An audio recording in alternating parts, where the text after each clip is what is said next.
This interview is being recorded as part of the Albert and Pauline Dubin Oral History Archives. My name is Michael Burke, and today is June 21st.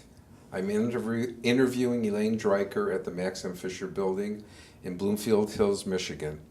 Elaine, do you give permission to the Leonard N. Simons Jewish Community Archives to publish, duplicate, or otherwise use this recording for education purposes and for use as deemed appropriate by the archives? I do.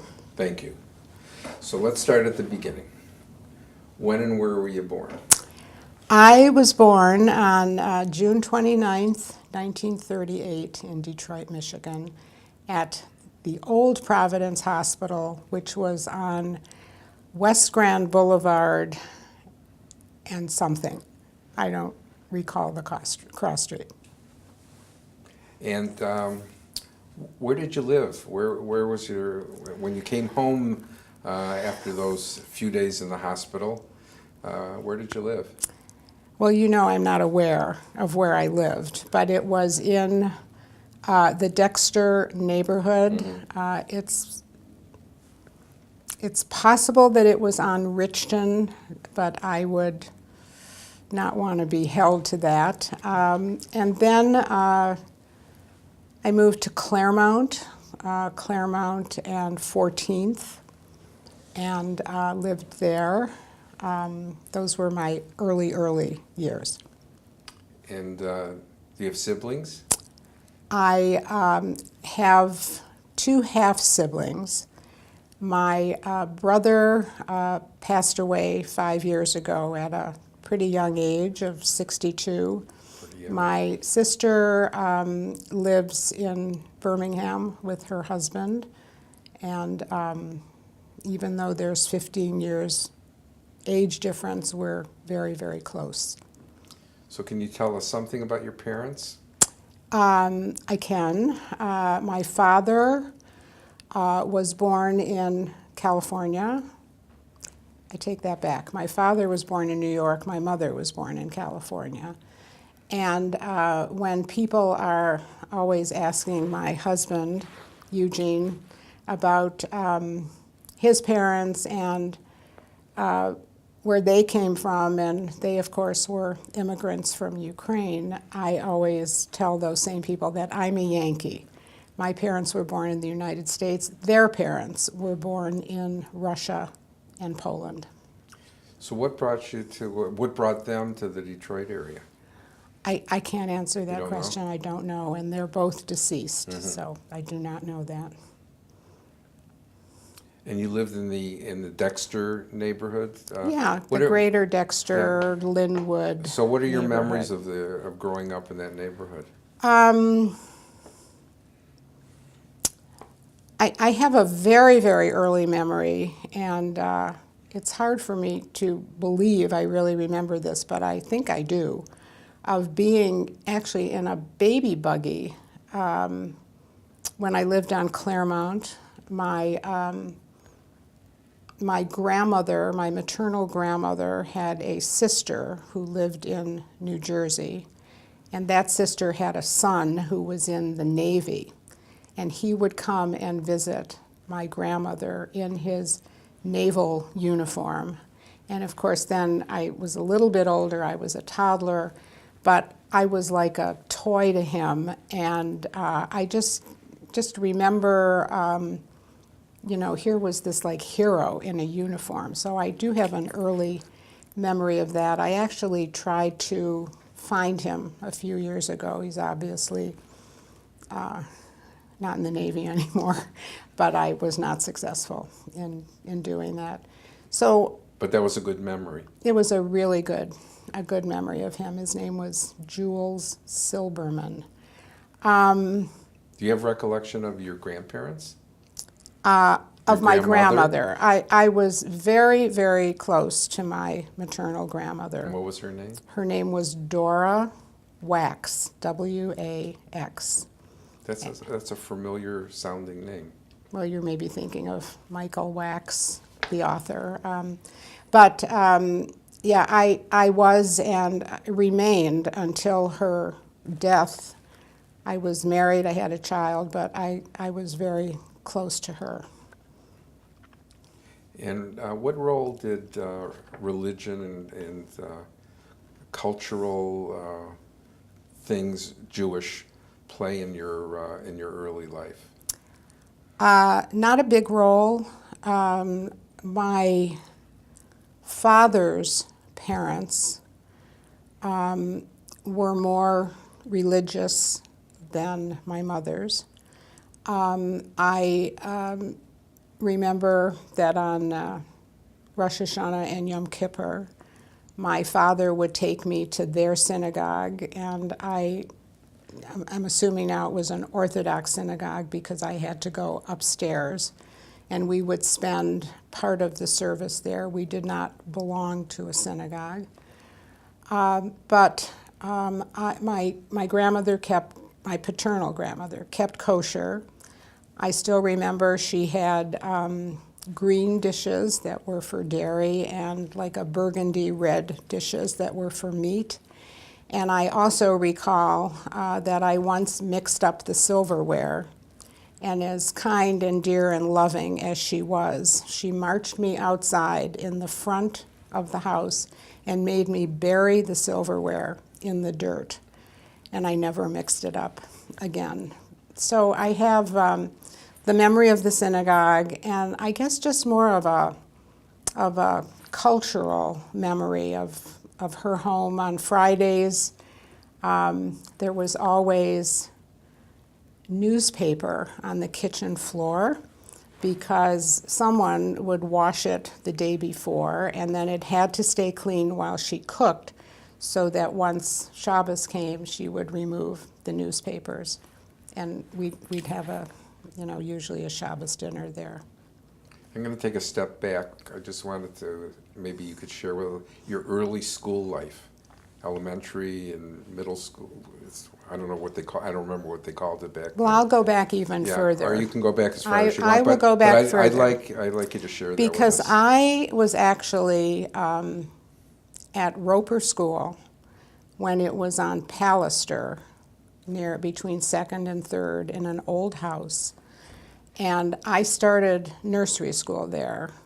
You know, my husband will tell you I'm the oldest living alumna of Roemer School, and I'll argue him on that point. I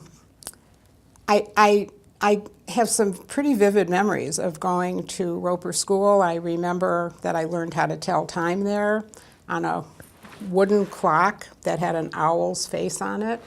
I remember playing it was a house, so it was in the backyard, and there were great big gray wooden blocks, and we would turn them into something different every day because imagination was treasured there. And then I went from Roemer to Brady Elementary School, which was on Joy Road and Linwood, I believe. I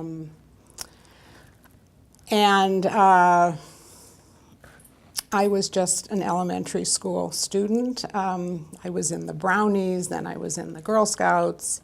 When I was in the 5th grade, I had a really mean teacher, Mrs. Levy, and she kind of had it in for me. I think I was a bit impish.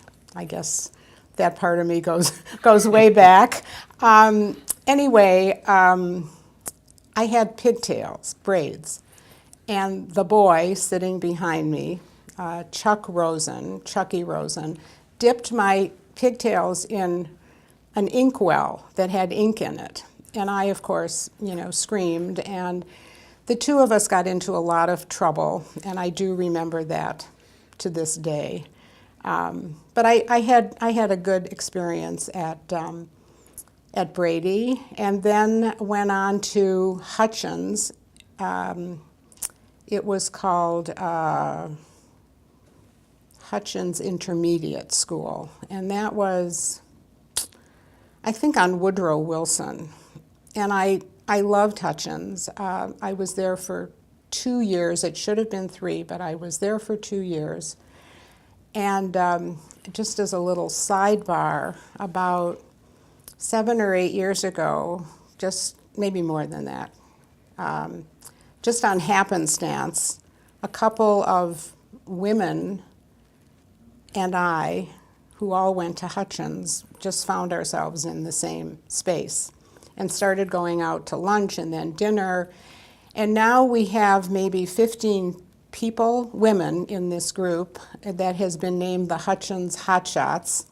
And so that has carried, my Hutchins experience has carried through to this day. Then we moved.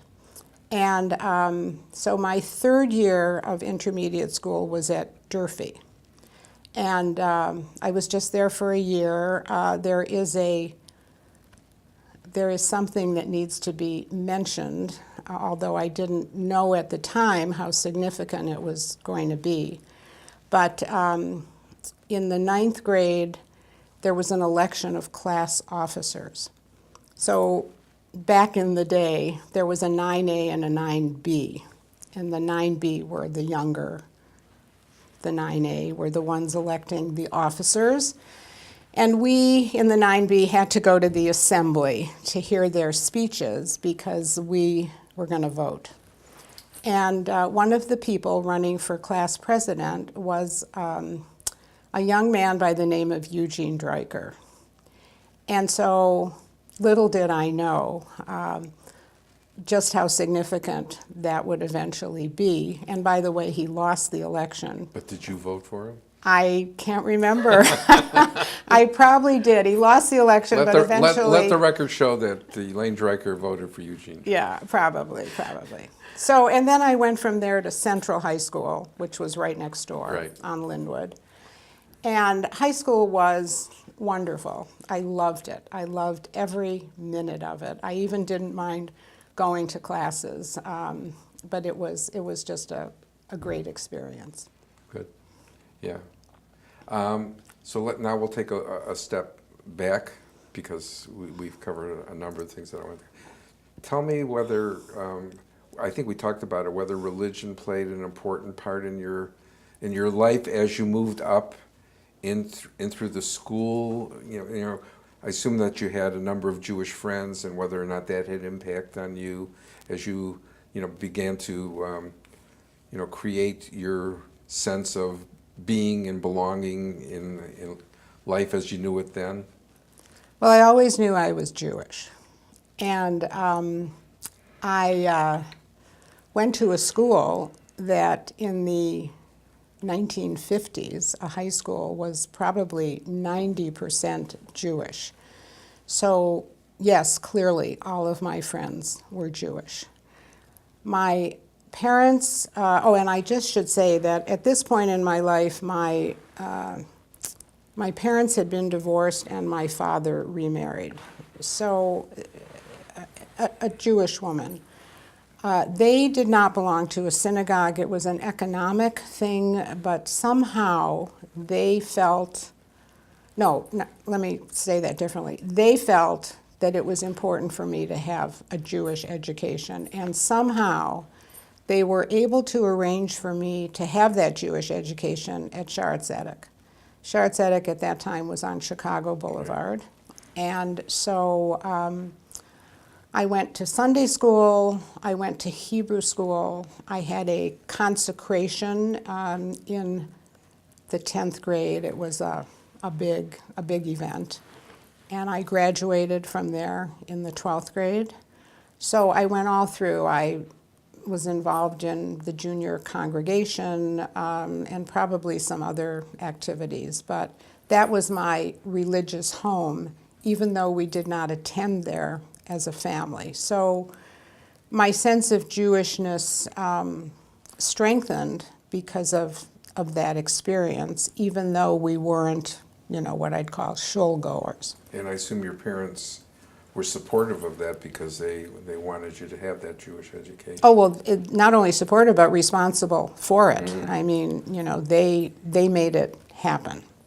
Did philanthropy wind its way through that process when you were growing up? Everything I know about philanthropy I learned from my husband, who's a very good teacher, by the way. So, out of order, but tell me a little bit about that. Well, and I'm not sure where he got it either, although I know he has spoken about his immigrant parents, and his mother was always giving money and working on behalf of the pioneer women, and so I guess he learned it by seeing his parents. Philanthropy is kind of a big word for what they were doing, but being generous to organizations that were helping people less fortunate than they were. And so Eugene has always, at least as long as I've known him, felt that it's important to be philanthropic in the community. And he always has been, and not only in a personal way, but he's been involved in fundraising for a host of organizations and institutions. And he has said to me on more occasions than I can count, he says, it makes me feel so good to be able to do this. And so I've learned how to feel that and how to do that truly from him. And we've been very fortunate that we've been able to be philanthropic to the extent that we are. A lot of people aren't, but so we feel good about that. So we're going to come back to that, but I want to move along the educational line. So tell me about your university life as you moved out of Central High School and onward. Well, I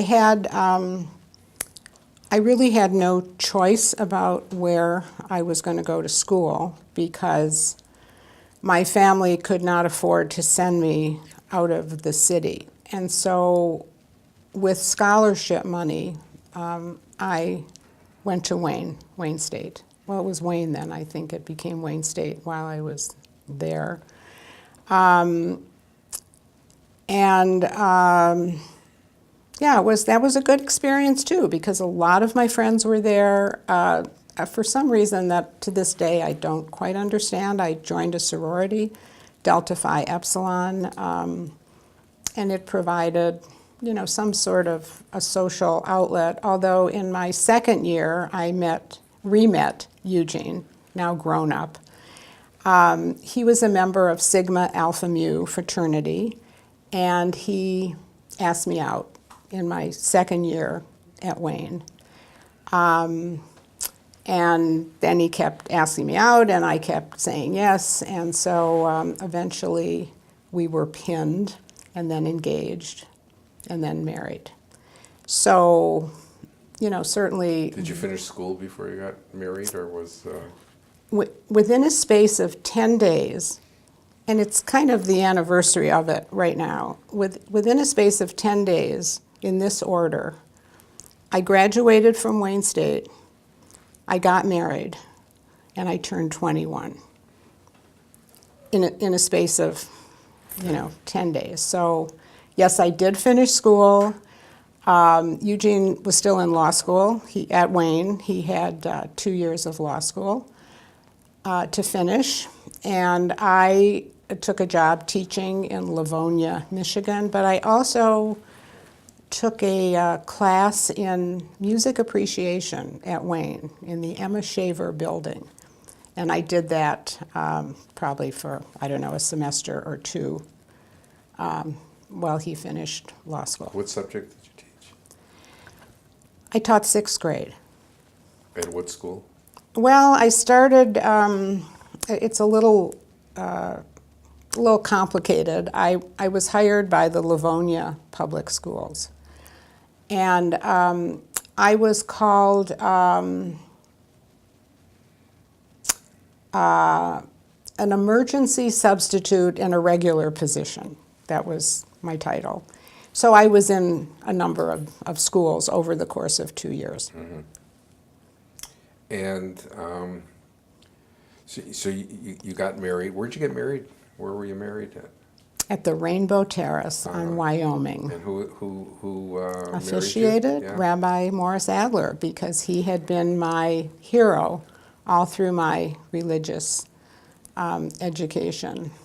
And did your relationship with Gene, you talked about it a moment ago in the whole issue of philanthropy, did it begin right from the get-go? Was there an evolution of how you began feeling about I think there was supporting the community? I think there was an evolution. I think his evolution came before my evolution. Yeah. So, and I just want to mention something. Please. So Eugene grew up religiously at the SHA Malecha Institute. His parents were founding members. They came from Ukraine. They, as I said a few minutes ago, they were part of a Landsmannschaften and also involved in a lot of organizational life, and with some other people founded the SHA Malecha Institute, which is a Yiddish cultural organization, somewhat like the Workmen's Circle. Some people are more familiar with that. And they had a school, and Eugene went to school there. And I want to underline the word cultural. It was a Yiddish cultural organization. So in a sense, we were a mixed marriage, which we had to come to grips with and find a middle road that both of us were going to be comfortable on. And it's apparent that you did. We did. Yeah. Where did you make your first home after you got married? After we got married, we rented a what is called a flat, the upper floor of a 2-story brick home on a street called Manor, which is a block east of Myers, and this was near Puritan. And we rented this upper flat, and it was roomy and comfortable, and we had no furniture, and our dining room table was a bridge table, and but you know, it was home, and we lived there for 2 years. What year were you married in, Elaine? 1959. So the migration out of Detroit was just beginning to get its seeds of evolution as you know, the neighborhoods began to change, and our Jewish community began to leave the traditional Detroit Jewish neighborhoods. How did you and Gene feel about that when that started to occur? I don't think, I'm going to speak for myself. I really didn't think much about it, if anything, because we were married in '59. We were, I was making $4,500 a year in my teaching job. Eugene was in law school. He wasn't making anything. And we needed a place to live that wasn't going to cost a lot of money. And I don't remember just how we found this particular spot, but it was pretty inexpensive, and it was convenient to where each of us had to go every day. And so we moved there, and as I said a minute ago, we lived there for 2 years. At the end of those 2 years, Eugene was very fortunate to be offered a position with the Attorney General's Honors Program, the U.S. Attorney General's Honors Program. They had never selected anyone from Wayne. They hadn't even come to Wayne to interview. But this particular year they interviewed, he applied, and he came and then forgot about it. Came home one day and he said, I just had this interview. You know, they're supposed to let me know. And at Christmas time, out of the blue, he got a call from Washington saying, the position is yours if you would like it. So here were 2 people who never lived away from home except when we went to summer camp, all of a sudden faced with a very quick decision of, do we move to Washington the following June. And so we decided to do it. So we left Detroit in 1961 for 3 years. And I think it was in those 3 years that the real exodus of Jews from the city was pretty strong. Right. I think when we came back in '64, a lot of changes had occurred that we recognized. Maybe not immediately. We had a small baby. We were trying to find a place to live, but I think that's the bulk of the time when that happened. And where did you decide to live finally, processing all of those things Right. when you came back 3 years Well, we later? weren't sure where we wanted to live. And so we decided, okay, we know this neighborhood, we're going to rent another place for a year. I actually think we lived with Eugene's parents for a month or so while we figured this all out. He left his government job. We came back to Detroit, and we lived with his parents for a few weeks or maybe a couple months. And we found, again, a flat, an upper flat on London. London is a street that goes from Livonia to San Juan, and it is 1 block south of Curtis. It's a very short street. Its only claim to fame, other than the fact that we lived there, is that it was at Livonia, it backed up to Cobo Cleaners when Jack Ruby, of whatever kind of fame you want to call that, owned Cobo Cleaners. So we just had this upper flat. Again, it was beautiful. I think we paid $95 or something like that dollars a month in rent. And we kind of scoped out the neighborhood, and we kind of scoped out what had happened to the Jewish community, and where was everybody, where was our family, where were our friends. And we thought there just didn't seem to be any need for us to move much further than where we were. And we learned about a community called Green Acres. Green Acres is between Livonia and Woodward, and it's just south of 8 Mile. And so we started looking at houses there, and we found just a really lovely starter house, to be our first house, and it was priced, I think we paid $19,000 for a 3-bedroom, 3-bathroom, maybe 2.5-bathroom home. And so we bought it, and we moved there in 1965 with our daughter, who was then 2 years old. And if I had to write a piece on what a perfect neighborhood would look like, Green Acres was it. We had a wonderful 10 years there. Wonderful neighbors, lots of kids. One of our neighbors went on to become the longest serving senator in Michigan's history. Carl Levin was a neighbor on Renfrew. And we loved it. And were we bucking a trend? Maybe. I don't really know. But we were comfortable. Our kids were happy. We started them off in public school, and then things got a little dicey. So we then moved them into private school, but they thrived and we thrived. Have you always lived in Detroit? Always. And My tombstone is going to say she never lived in the suburbs. And was there ever any thought of moving to the suburbs as you were making your move from home to home?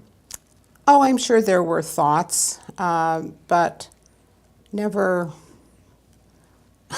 anything north of 11 Mile. I think maybe at one point we looked at some houses in Huntington Woods. Mm-hmm.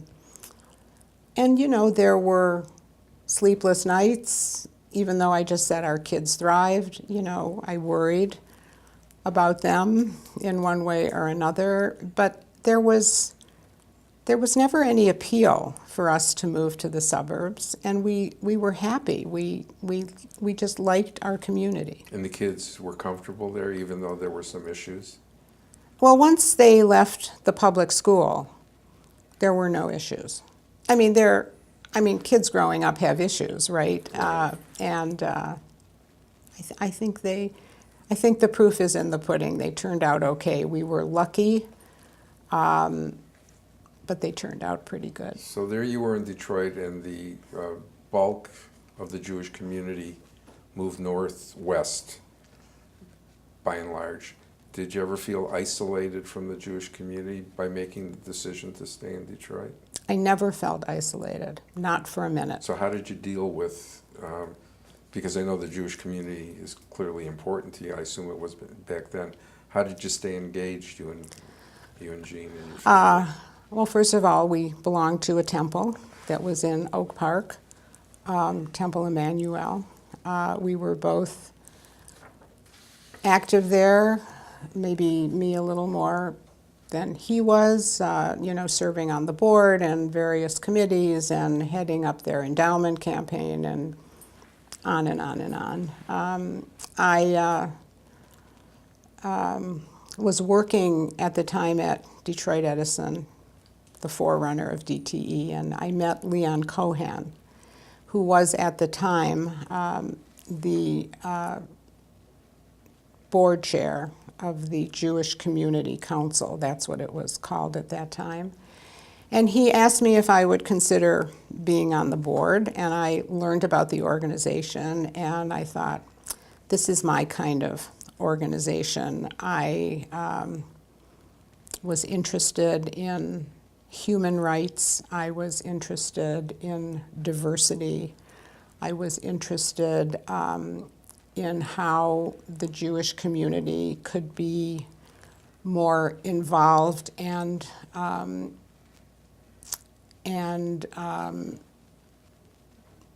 impactful in the greater Detroit community.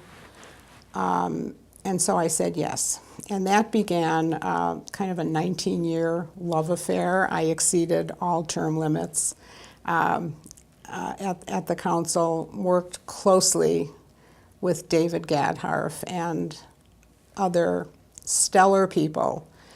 And so that was a real connection to the Jewish community organizationally. Then I, of course, became involved in Hillel of Metro Detroit after my arm hurt so badly from Miriam Starkman twisting it for so many years. She knows how to do that. I can Right, speak personally. and just little things that would come up now and then. I was involved in setting up a photography exhibit, a Black Jewish photography exhibit. I co-chaired at the behest of the late, great David Page, the Black Jewish Initiative under the auspices of the council. So I was very involved. Was I involved in the Federation world? I was not. I did not feel any sense of any lack for not being there because I had found my pathways and I was happy to be on them. So let's start with the first thing first, and then we'll go to the second. Okay. Let's talk about the Jewish Community Council, which I still call it that because Right. no matter what it's, Right. I still call Pine Knob. So what are the things that you're most proud of in your 19-year stay at the Jewish Community Council as you kind of moved up the ranks? I'm sure you have some thoughts about that. Well, I liked what they were doing. I liked both David Gadharf and the board's efforts to become engaged with minority communities in the metropolitan area. That spoke to me. And so most of this during my tenure was trying to engage with the Black community, but there were efforts in the Arab American community as well. I mentioned a few minutes ago the Black Jewish Initiative. At David Page's urging, the Federation gave a grant to the council, seed money, to set up a Black Jewish Initiative. The purpose of that was to try to engage the Jewish community in the city of Detroit. And he asked me to co-chair it, and I agreed to do that I had a few co-chairs, but Gary Torgo was one of them. I believe we started that together. We weren't successful, interestingly enough, even though we kept at it for quite a few years. The timing wasn't right, the concept wasn't right. It should have been a grassroots thing, and it was a top-down thing. But nonetheless, I'm very proud of the effort that was expended, and I'm, was honored to be asked to lead that. So that's another thing that I felt pretty good about. And I want to say that when you mentioned the upper echelons of the council, and I was on the board for 19 years, and I had various leadership roles. I was never able to assume the chairmanship of that board, even though I was asked, because I was working full-time and had a family at home and just couldn't handle that, although it would have been kind of a dream job. Yeah. I'm going to come back to that eventually, but I do want to talk about you were working, and at the age of 40, you decided to go back to school in urban planning. What was the reason that was the road you decided to march down? I actually went back at 39. I turned 40 in graduate school. Very important distinction. Picky. Yeah. It's kind of a long story, which I'll try to shorten. When my kids went back, we're finally in school, and I wanted to do something, and I didn't want to go back to teaching. And I had read about an organization, I'd read in the paper about an organization called the Central Business District Association, which was kind of like a PR group for downtown, under the leadership of a very creative woman by the name of Diane Edgecombe. And I just called her one day, and I introduced myself, and I said, could I come and volunteer for your organization? And so she said, well, you have to be really serious about this. You can't call in the morning and say someone invited you out to lunch and not come in. I have to be able to rely upon you. And I said, you have my word. And so I started to volunteer there. And I was working on a few different things. And eventually, and it was fun. It was interesting. I was involved in some downtown neighborhood redevelopment attempts, one in Greektown, one in Capitol Park. I was involved in stuff at the Eastern Market. I mean, I had a fair amount of responsibility. And I realized that, one, I really enjoyed what I was doing. I enjoyed my interaction with various city departments, particularly the planning department. And I knew that Diane was going to be at the head of this organization until she took her last breath. And if I wanted to be involved in anything significant, urban-wise, it wasn't going to happen with a degree in elementary education. I had to do something else.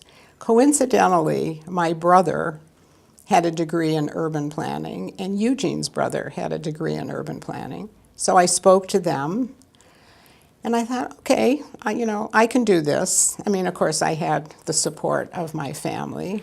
The logical thing would have been to go to Wayne, but Wayne's program, urban planning program, then was not accredited, and all the classes were at night.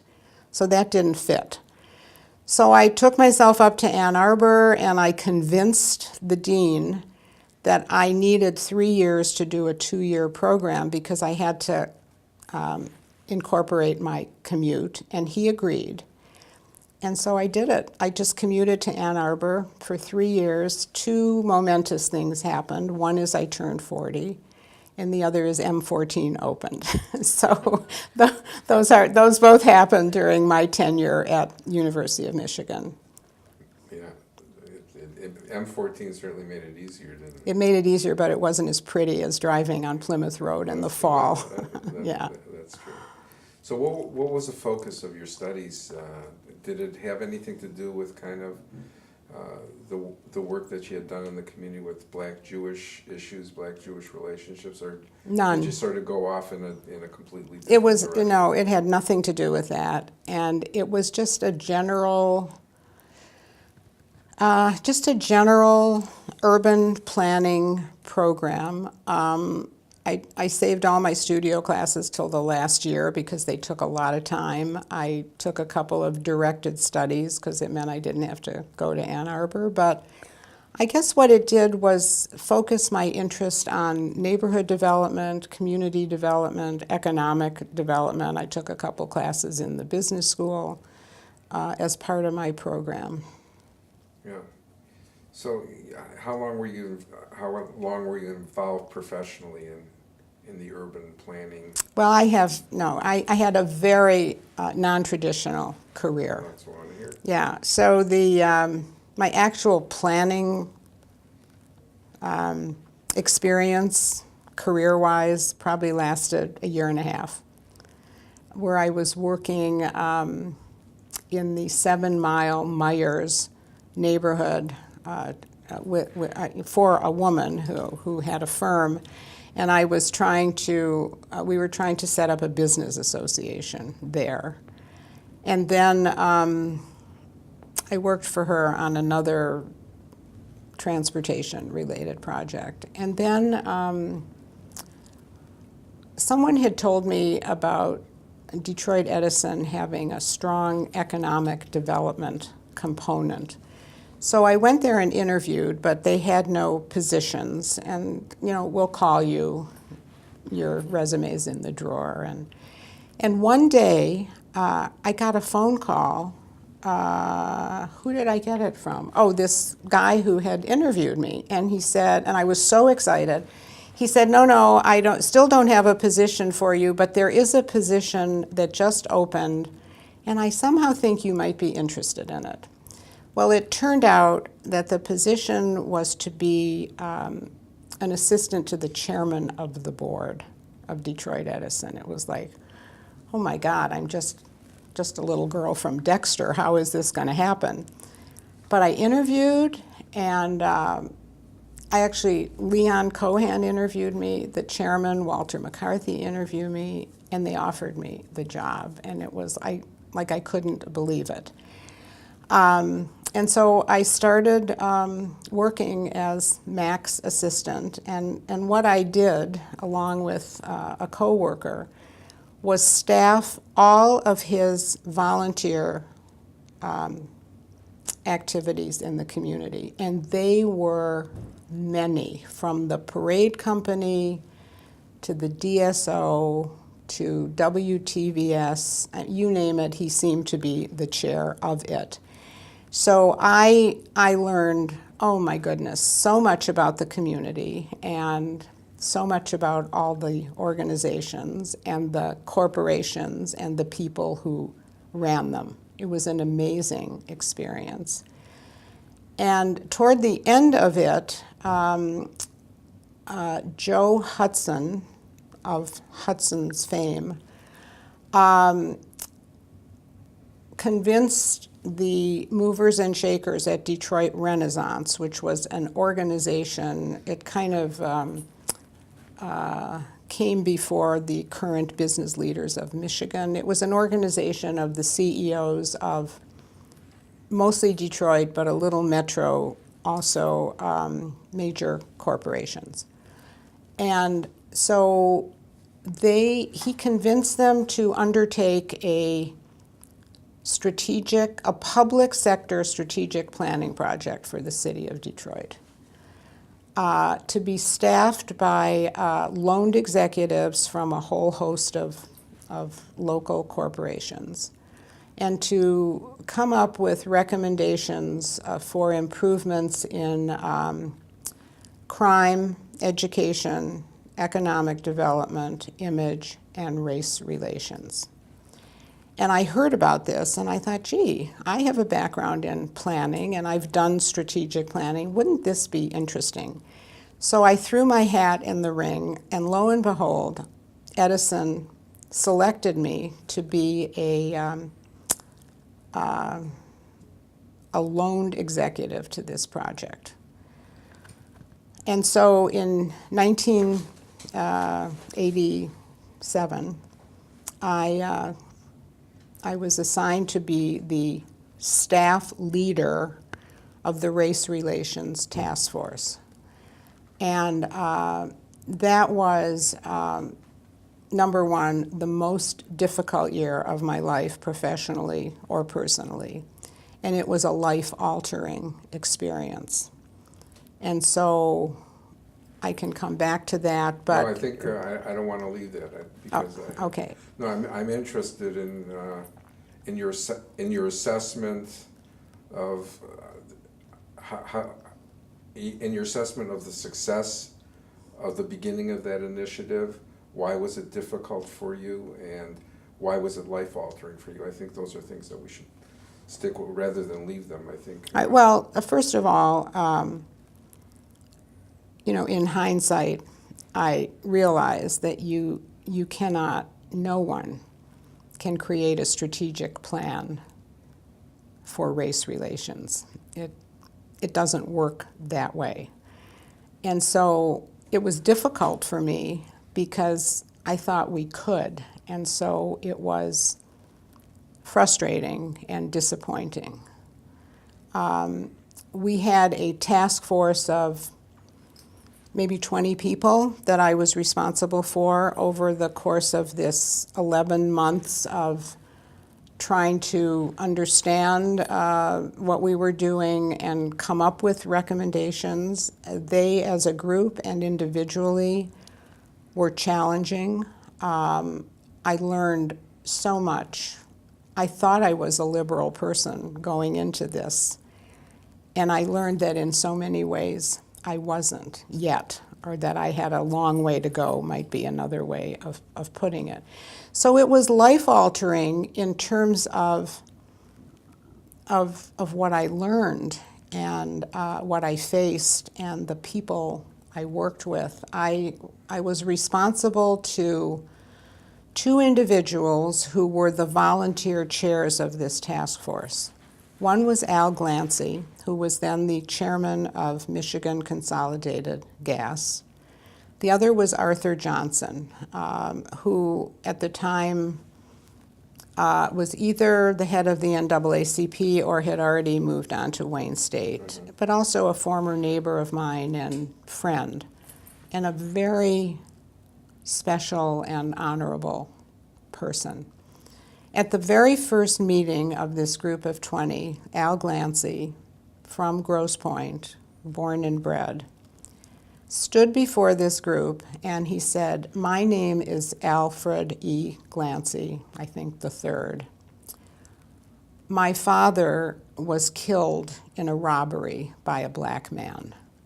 And it was like, wow, you know, and I can't tell you how that impacted everyone sitting around the table.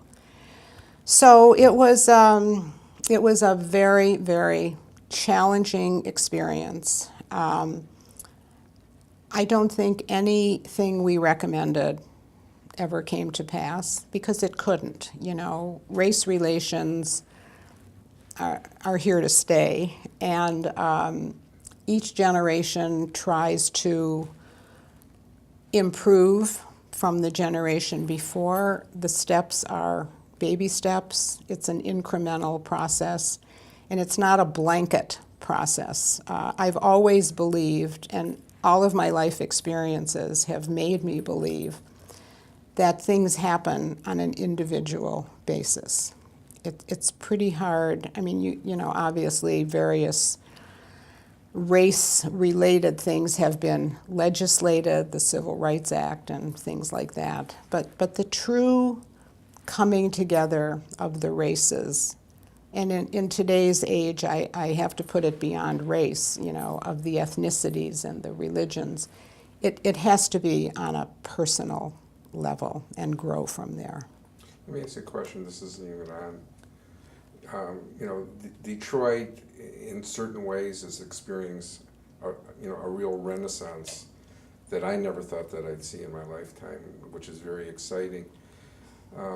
What's your assessment, Elaine, of how that renaissance is or is not impacting what you've just talked about the enhancement of race relations? Are we doing enough, in your opinion, to enhance race relations as part of the agenda of this, downtown Detroit and, other places? I'm concerned, and I shouldn't be editorializing, but I'm still concerned about the neighborhoods and the neighborhoods renovation of the neighborhoods as a key point. So I'm really very interested. The neighborhoods are coming along. They haven't had the same attention as downtown and midtown to this point. But when you say, are we doing enough, I don't know what that means. I'm not sure I do either. Yeah, so because the focus has been on economic development. It's been on Dan Gilbert owning 95% of the office buildings downtown. I just heard that statistic yesterday. Mm-hmm. It's been on Todd Saxe and Richard Broder, who we saw at a downtown restaurant last night, constructing probably 75% of all that's going up. I told Todd he should run for office. He wouldn't have to have any posters because his name is, everywhere on his construction signs. And the neighborhoods that's all going to happen in terms of housing stock and recreation. And so I don't know how to answer a question of, are we doing enough? I'm going to tell you a story that David Kurzman, who is now the head of the Jewish Community Relations Council, told us a few weeks ago. We were meeting about something. And he told us that on a Friday night in downtown Detroit, in a loft behind the Fox Theater, a group of young blacks and Jews came together for a Shabbat dinner. And he said it was one of the most remarkable things he'd ever been at. But again, it's a grassroots kind of thing. It's young people who I think are not young professionals, who I think are not as burdened by the horrors of race-related things as perhaps I am or you are. Of course, now we're burdened by the horrors of the whole immigration turmoil and disaster that's going on. But I'm hopeful that not even my kids' generation, my grandchildren's generation will make progress in this area. I don't sense that they see the same barriers that perhaps some of our cohorts did. So you have optimism, albeit maybe couched a little bit because we don't know quite where we're going. Is that fair? Optimism tempered with realism. That's better. That's a better way to say it. Yeah. So this is kind of a natural segue into that other arm twisting program that you got involved in. Beside Miriam's very positive arm twisting, what was it about Metro Detroit Hillel that attracted you to really want to become involved in it at very meaningful levels wherever you placed your hat, including right up to the presidency of the agency? Well, I have to continue my career path in order to answer that. So eventually, this strategic planning project was for a year. And then we spent 2 years. I joined what was called the implementation team, trying to implement 50 or so recommendations that came out of these 5 task forces. One of those recommendations came out of the image task force, and it was a recommendation to create an institute that would teach new journalists, I mean, not new, but newly arrived in the Detroit area journalists about the community, to give them a context and a background within which to do their reporting. Because, you know, in those days it was, if it bleeds, it leads. I mean, it is today on some of the news outlets. But then it was really, it was pretty profound. And so this was an attempt to take these people who sometimes got off a plane at 10 in the morning and were standing on a street corner with a microphone at noon talking about something, and teach them about the community within which they were reporting. So this implementation project ended after 2 years, and there I was, and I thought, you know, again, I could do this. So they farmed this, all it was an idea, to Wayne State University, and they needed somebody to do it. So I went over, I talked to my old friend Art Johnson, who was by then at the university, and to David Adamani and a couple of other people, and so they hired me, and all I had was a desk, a computer, and 3 words: Detroit Orientation Institute. And so eventually I created that program, and I ran it for 12 years before I handed it off to the next director. But it was at that time that somehow I came, Miriam spotted me on her radar screen, and she, you know, talked to me about Hillel and would I get involved, and I just couldn't because I was too busy. But when I left the university in, when would that have been, 2001, I think she asked me again, and I said, okay. No, she didn't ask me again. What she asked me was, she said that HMD, Hillel of Metro Detroit, was undertaking a strategic planning initiative. Would I be interested, would I serve on just a committee just for the strategic planning initiative? So again, this was my background. It was something I knew how to do. By then I had done it a couple times with the Jewish Community Council, and I said okay. And so we went through that process. You know, we had a facilitator, and there were people who were not on the Hillel board at the time. And so we got through all of that, and then she called and she said, you know, you were so good at coming up with all these ideas for improving the board, and do you think you might have some time to just help us with a board development initiative? I had, by this time, been on the board of the Detroit Institute of Arts for a few years, and I was chairing their governance and nominating committee. And I did know a lot about boards and board governance, and so I thought, well, okay, I can do that. So I did it, and you know, one thing led to another, and finally I was at a point where I was able to serve on the board. So I said yes, and my arm hurt. Well, that's a good thing. So what are some of the things that you're most proud of? I sort of came on board a little bit after you, and was the beneficiary of your wise counsel, still am. Thank you. But I'm curious, what are the things that you're most proud of as you led up to the presidency in the 2 years that you spent as president of Metro Detroit? Well, one of the things I learned in urban planning school was how to be a problem solver, how to break something down into different elements and figure out what tactic or tactics would improve how these work individually and then how they work as a whole.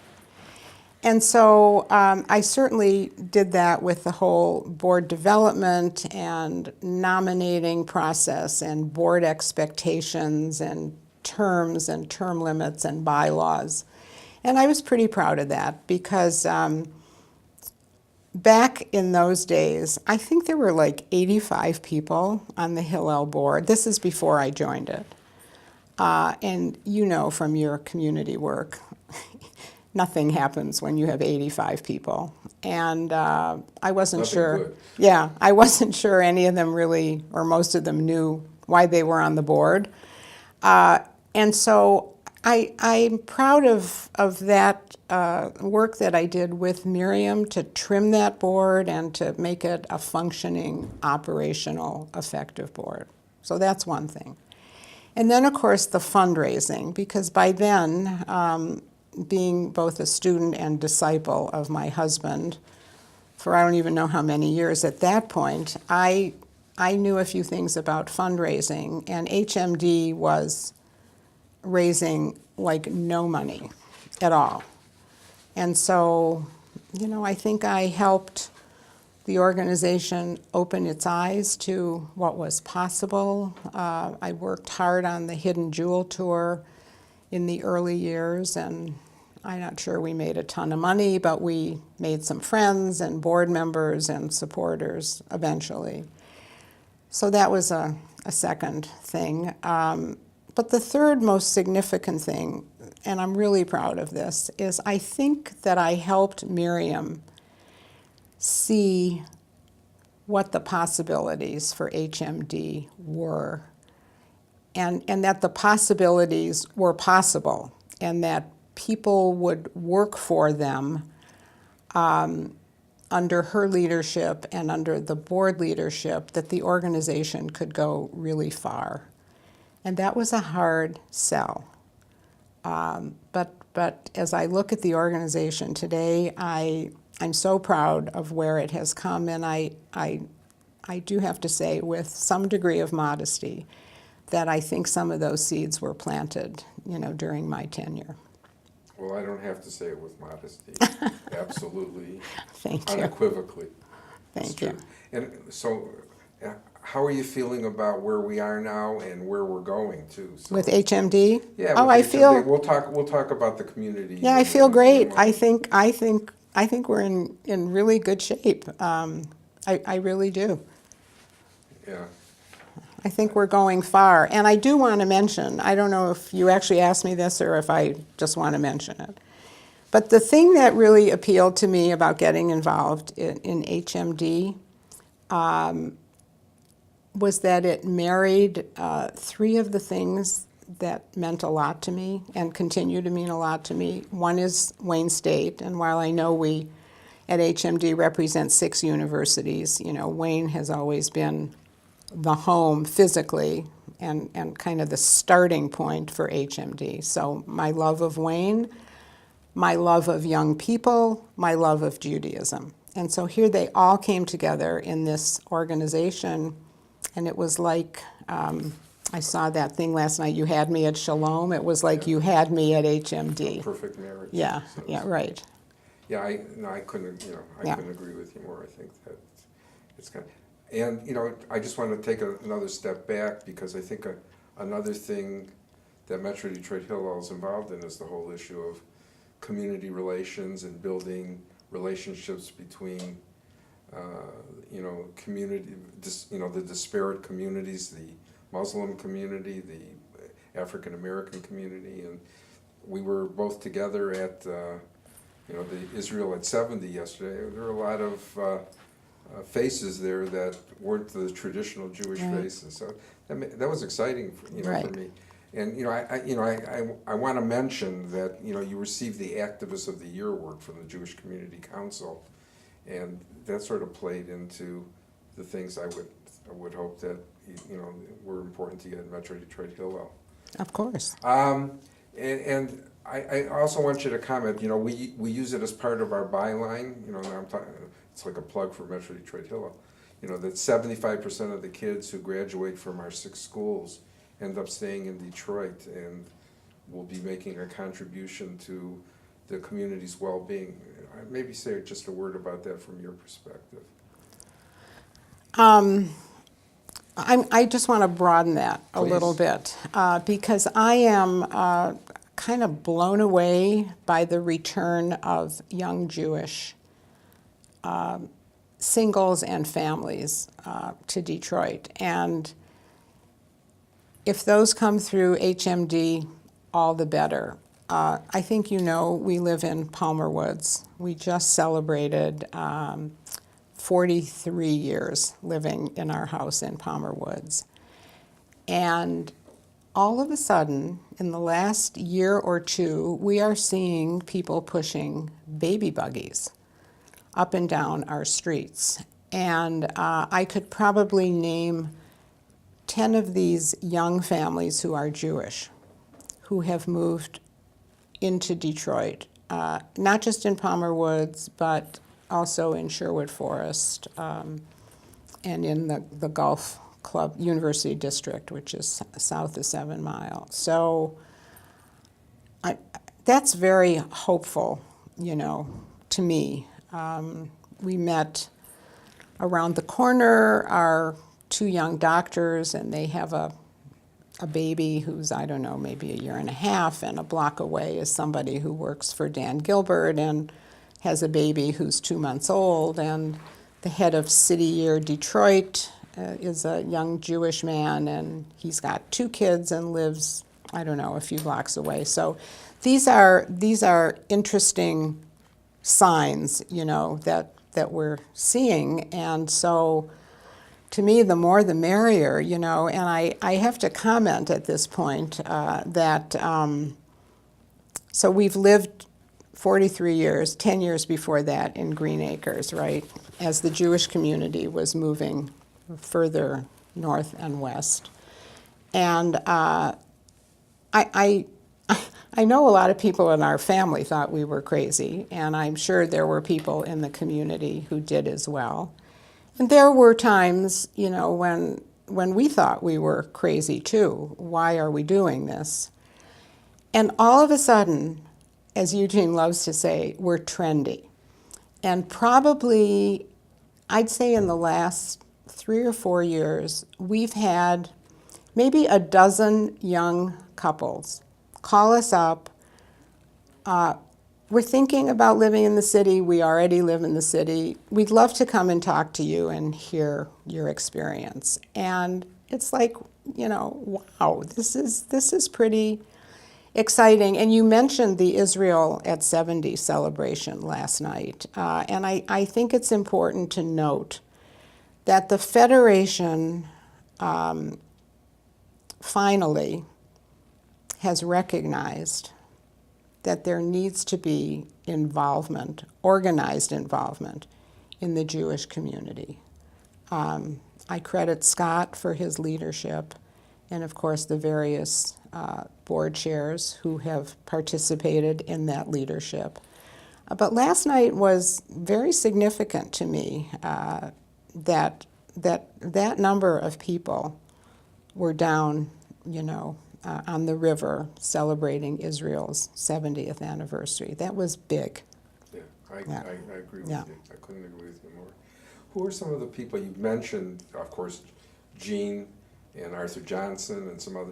Who are some of the other people that have been kind of mentors, inspirational in moving your life career forward, if you want to acknowledge some of those people? Well, I'm going to first acknowledge my maternal grandmother, who just gave me unconditional love. So whatever I did was good. And that gives you a sense of confidence, although my sense of confidence was buried pretty deep until I got in touch with it a number of years ago. So she was pretty important. I think you mentioned her name before, but Dora Wax.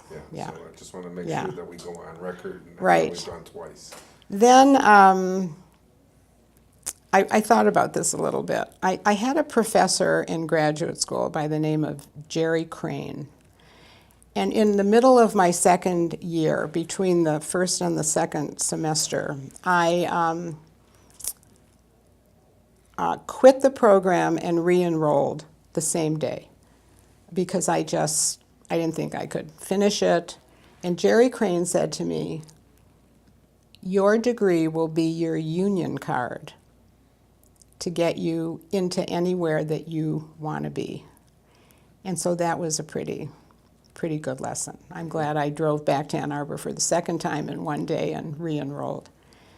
So, you know, he's someone that I recall. Walter McCarthy was certainly a mentor at Detroit Edison. Arthur Johnson, goes without saying, was a mentor and a dear friend. My children have taught me a lot. My grandchildren have taught me even more. And of course, my husband has been, he's been a guiding light.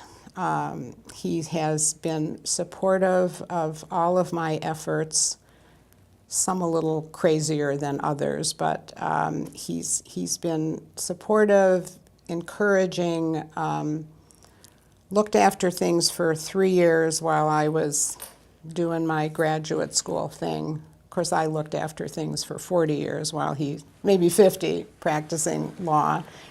But no, he's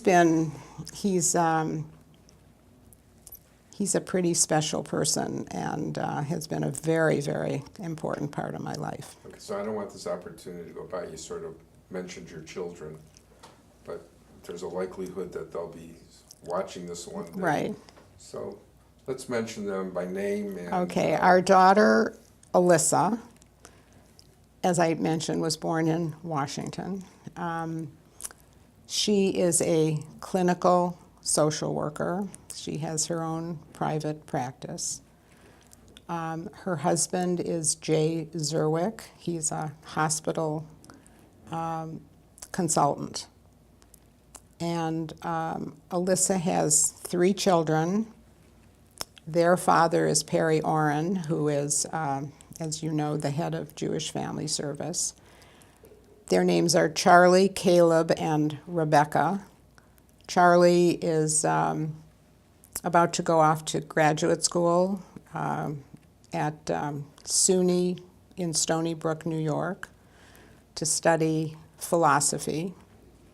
Caleb will be a senior at McAllister College, in St. Paul, Minnesota.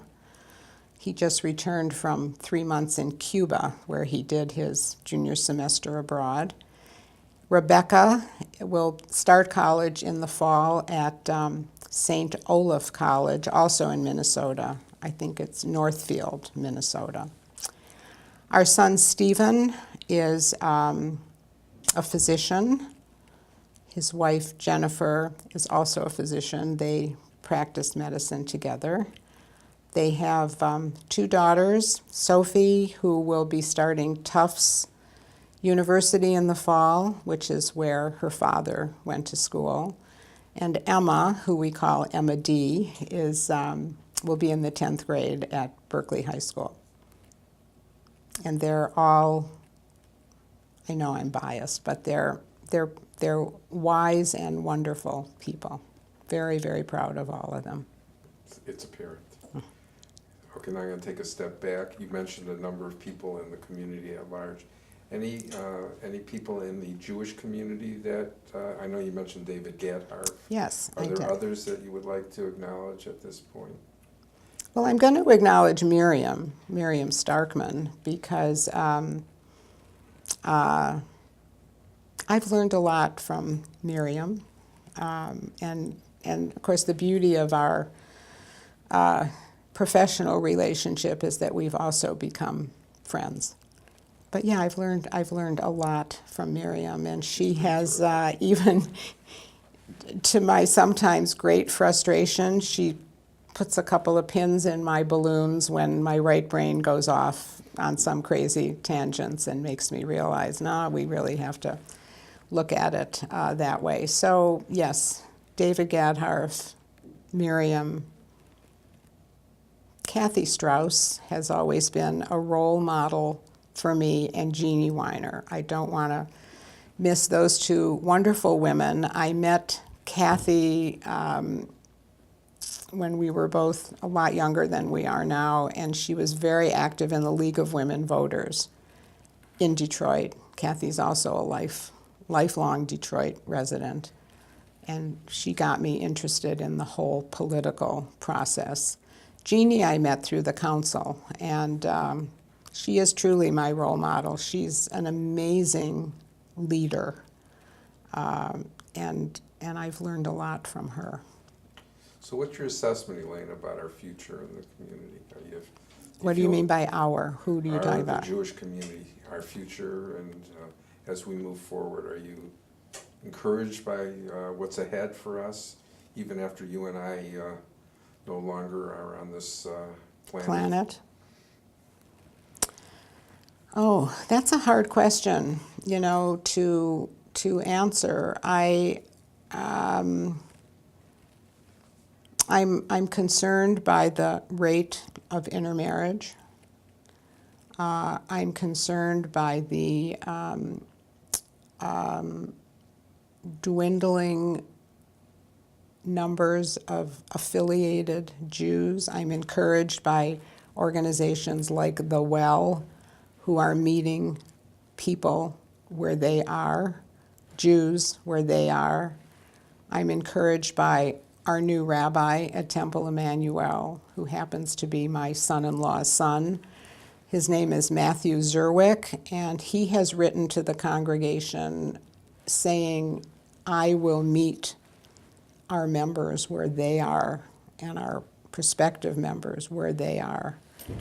But the numbers worry me, and the philanthropic future of our local Jewish community, I think there's some reason for concern if we don't replace, the Bill Bermans of our community who have been the Al Taubmans who have been so philanthropic. Do we have a next generation coming through? Are we cultivating that next generation to that extent? I mean, I see signs that we are, but I think it's a challenge. I concur. You couldn't have said it better. Is there anything else that you'd like to share as we conclude these few very precious moments together? No, I think I've pretty much said it all. I'm delighted to have been able to do this. I'm very honored to have been asked.